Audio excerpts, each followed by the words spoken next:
This is a letter from Paul Tacey, Ashfield, Massachusetts, that I can't paraphrase and I can't abbreviate. I just have to read it to you and show you the pictures that are in here. Just so amazing. Dear Scott, I've been a carpenter and contractor all my life. But before I retired 5 years ago, I had the misfortune of holding down a desk job for 3 years. Every noon, I escaped to take my lunch to a nearby cemetery and enjoy the solitude. Each day with my sandwich, I would gaze at this headstone.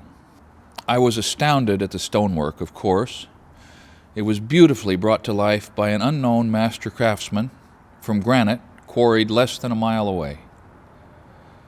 But what had struck me most was the poignant sentiment it conveyed. It says clearly that he laid down his hammer on the anvil and draped his apron upon it for the last time in 1899. The unwritten message, quote, "His work is done," close quote, just radiates from this amazing work of art. My mind would conjure up endless visions of this man, how he lived, and who saw so deeply into his soul to be able to eulogize him so eloquently in granite. My dear wife, Deb, used her uncanny skill at genealogical research to find out more about this man. Records show that he was a very well-respected member of the community, offering his time to the local fire department and other selfless acts to benefit his fellow man. The list of most influential citizens of Hampden County, dated 1895, states, George W. Burdick, who for the past 28 years has wrought at the forge and anvil, and whose toilful career has been crowned with well-merited success. At his shop, within sight of his final resting place, he developed new ideas in iron and marketed them nationally. His stock in trade was stonemason tools, including the Boss hammer. And included with this is an extract from a newspaper page with the advertisement for George's Boss hand hammers in place. $1.50 would buy you a hand-forged hammer. He had 12 children, 2 of whom also took up the blacksmithing trade. His son James continued his father's business at the same location. Deb even found photos of the destruction to his house and shop during a famous hurricane and flood that struck the Northeast in 1838.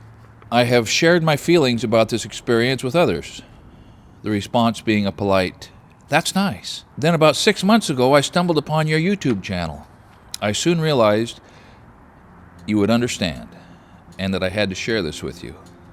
So I recently made the 100-mile round trip with my wife so she could take these photos. Enjoy. Best regards, Paul Tacey. So, thank you, Paul. You know, occasionally things come to us that we don't want to forget. And I'll tell you, Paul, I don't want to forget this. And if Kelly and I ever get a chance to make the road trip that seems is going to be necessary before we're done, across the country, to meet some of you people, I would really like to swing in.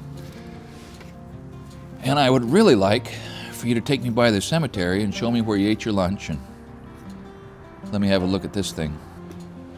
So this illustrates as perfectly as I think could be illustrated that over the last 3 years of fooling around with this channel, there has been this steady stream of stories about anvils and the toil of extracting useful implements from the top of an anvil.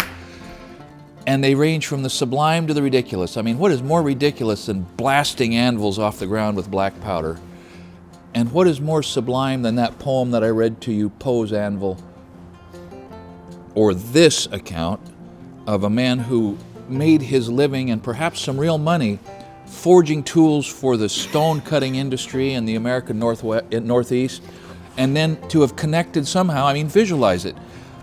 A piece of art like this can only be brought into existence if you know people in a community who will have the exceptional person who can do that. And so the blacksmith was connected to the stone, because of his anvil, and his family, or perhaps the man himself, knew the person that could do this.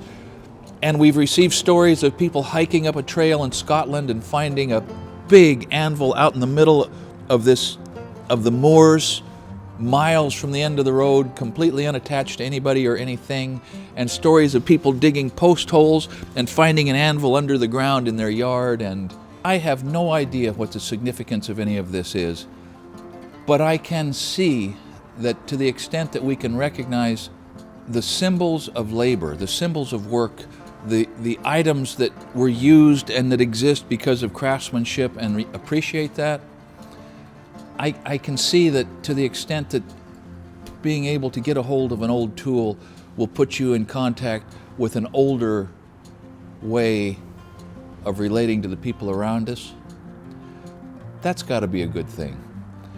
And it's anvils that do it for me. I don't know what does it for you, but find something and get a better connection with the past and the work and the effort and the outcomes that have contributed so much to the happiness that we have available to us today.